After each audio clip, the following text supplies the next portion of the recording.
Bab 157. Agus Yu yang bisa marah. Guruku mengatakan ia tidak punya waktu. Biar kalian pulang saja. Pergi. Setelah Agus Yu mematikan sambungan telepon, ia langsung berujar dengan belak-belakan. Ia juga orang yang bisa marah. Ia sudah pensiun. Namun kali ini datang ke klinik karena ingin mencari ilmu. Sebab ia memiliki sikap ingin mencari tahu tentang ilmu kedokteran. Berharap bisa belajar teknik akupuntur dari Louis Lu. Bisa dikatakan sebagai satu hal yang membuat dirinya merasa paling puas. Tentang mengobati pasien, itu bukan poin paling penting. Jika sikap pasien tulus, Agus Yu juga sangat bersedia membantu mengecek kondisi tubuh pasien. Mau bagaimanapun dokter memiliki hati yang mulia. Namun jika sikap pasien tidak baik, Agus Yu hanya akan mengulurkan tangan dengan acuh tak acuh. Menunjuk keluar dan memberitahu mereka, silakan pergi ke tempat lain untuk berobat. Kita tidak melayani pasien seperti kalian di sini. Terutama pemuda yang tidak jelas di depannya. Sama sekali tidak ada sopan santun. Ia menunjukkan sikap arogan dan mendominasi begitu datang. Seolah-olah menurutnya selama punya uang, ia bisa menunjuk siapapun dan bicara dengan intonasi besar. Hal yang paling membuat Agus Yu kesal adalah, jelas-jelas ia sedang menelepon gurunya. Pemuda ini ternyata masih berani berteriak keras. Benar-benar sangat tidak sopan. Ini sudah melanggar tabu Agus Yu. Agus Yu memiliki dua tabu. Satu, tidak menghormati ilmu kedokteran. Dua adalah tidak menghormati guru. Jika salah satu dari dua tipe orang ini muncul, pergi. Dokter di dunia ini juga dapat dibagi menjadi dua kategori. Satu, melihat uang. Satu, melihat sikap. Baik Agus Yu dan Louis Lu termasuk dalam kategori yang sama. Hanya melihat hati pasien tulus atau tidak. Jika tidak tulus, untuk apa mengobatinya? Sialan, ternyata begitu arogan. Jika ini di kota Jinling, aku pasti akan membunuhmu. Tatapan membara muncul di kedua netra Enrico Ki. Sebelumnya di kedai kopi, ia sudah sangat kesal sebab ditolak oleh Celawang. Dan sekarang ia diperlakukan dengan sangat dingin oleh Agus Yu. Hatinya semakin membara dan ingin menghancurkan klinik Xinglin. Paman Mimo justru berujar, "Pak, jangan marah. Tuanku memang sangat gegabah. Menyinggungmu dan gurumu. Tolong jangan masuk ke dalam hati atas apa yang ia katakan. Pergi, pergi, pergi." Agus Yu seperti sedang mengusir lalat. Paman Mimo tidak punya pilihan selain menyeret Enrico Ki pergi. Dan menunggu Agus Yu sudah tidak marah baru datang lagi. Setelah meninggalkan klinik Xinglin, Enrico Ki berujar dengan ekspresi tidak senang. "Paman Mimo, bukannya hanya dokter tidak berguna. Mengapa begitu sopan padanya? Kita hancurkan klinik Xinglin. Dokter ajaib sialan itu pasti akan muncul." Paman Mimo menegur, "Tuan, ingat. Kita datang untuk memohon orang melakukan sesuatu. Jika kamu berani bertindak sembrono lagi, jangan salahkan aku menghukummu atas nama Tuan Besar." Paman Mimo tampaknya adalah pengawal Enrico Ki. Namun sebenarnya ia memiliki status yang sangat tinggi. Mau bagaimanapun ia adalah seorang pebela diri. Kali ini kemari tidak hanya untuk melindungi Enrico Ki, namun juga untuk menahan perilaku Enrico Ki, supaya ia tidak gegabah dalam bertindak.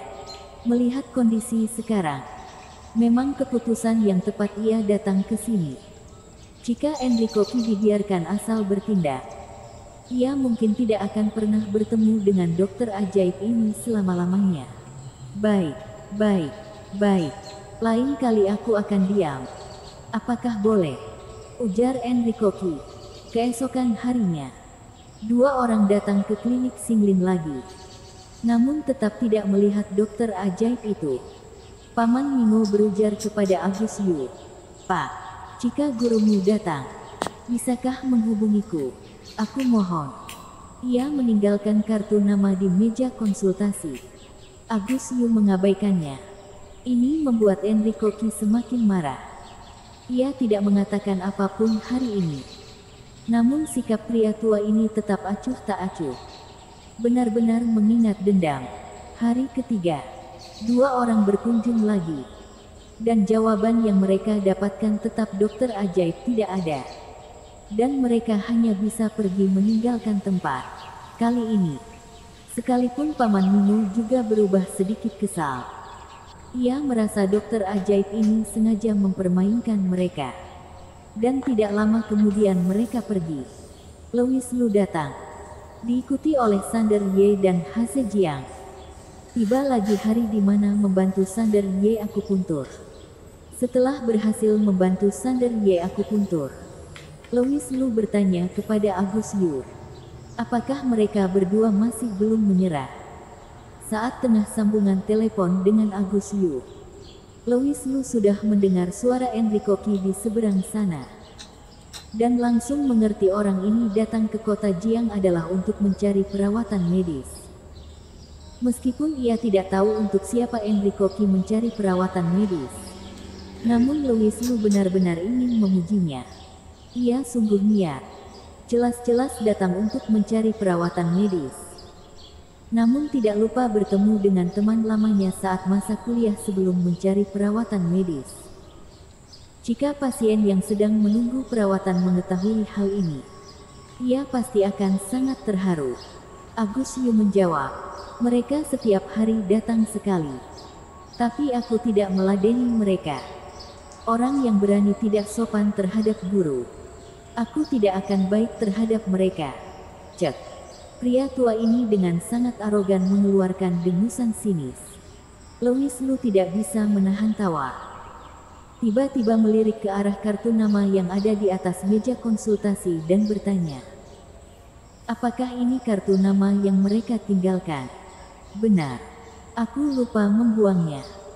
Saat Agus Yu mengambil kartu nama tersebut dan hendak membuangnya, pada saat ini justru mendengar Louis Lu berujar, hubungi mereka untuk datang. Apakah guru siap membantu mereka? Lihat situasi dulu. Agus Yu sendiri tidak suka dengan dua orang ini.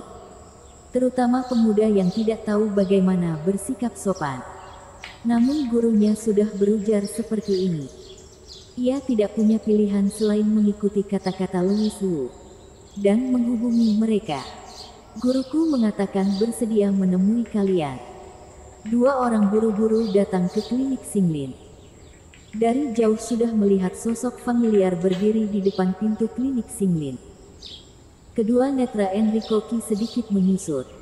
Kemudian sudut bibirnya terulas senyuman sinis. Jalan menghampiri dan berujar, bukankah ini adalah orang gila yang mengaku dirinya sebagai Kaisar Dewa Louis? Mengapa berdiri di depan pintu klinik Xinglin?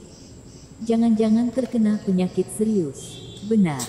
Mulai sedikit lemah. Kamu juga tahu kekasihku sangat cantik. Benar-benar tidak bisa mengontrol diri. Terlalu sering membuat tubuh menjadi lebih mudah lemah. Louis Lu melirik ke arahnya datar dan berujar, kamu cari mati. Sialan. Tatapan dingin melintas sekilas di kedua netra Enrico Ki. Dan berujar dengan dingin, setelah aku menyelesaikan urusan penting, aku akan mencarimu lagi. Ia melotot tajam ke arah Louis Lu, lalu berjalan masuk ke dalam klinik Xinglin. Paman Mino juga berjalan melewati Louis Lu tanpa ekspresi. Datang ke klinik Xinglin dan bertanya, Pak, di mana gurumu sekarang? Di mana guruku? Guruku berada di sekitar kalian. Sialan. Kamu masih bertanya di mana beliau? Agus Yu memarahi mereka. Bersambung.